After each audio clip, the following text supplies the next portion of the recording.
ગમન હોનથોડ બોલું તારા હો આ મેસેજ નો જવાબ વાળું તું નેતા થઈને ફરે ને।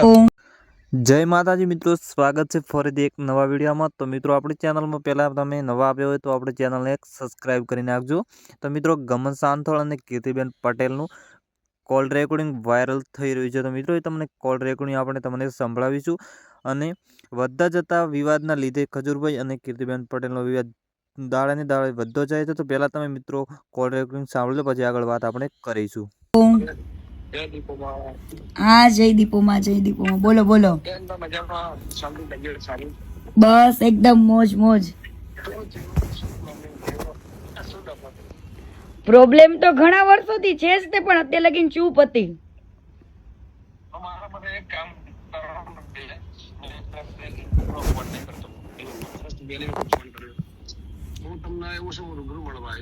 હા,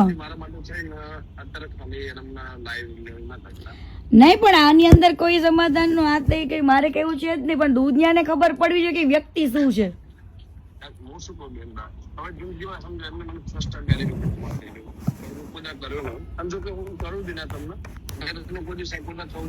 હા,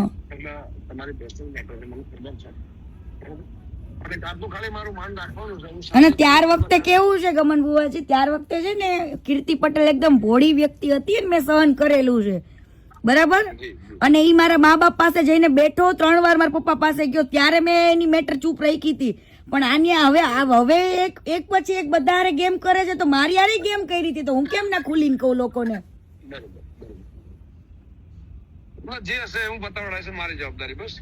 બરાબર ના, એવું પતાવવાનું આમાં કઈ પતાવવાનું છે જ નહીં મારે।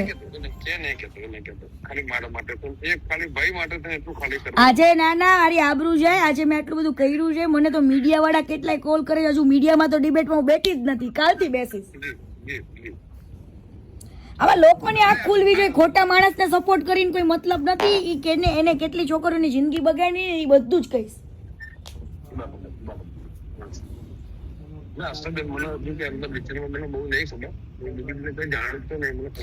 મેં તો સાથે કામ કરેલું છે ઘણા 1 વર્ષ સુધી,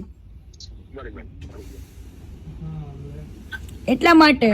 અને અત્યાર સુધી કદાચ અમે લોકો એકબીજાને ફોલો કરતા હતા ને, તો ઈ તો એટલા માટે ફોલો કર્યું હતું કે એને મારા મા બાપ ને કીધું હતું, મેં કીધું ઈ અનફોલો કરે એ ખબર પડે જ ને લોકોને।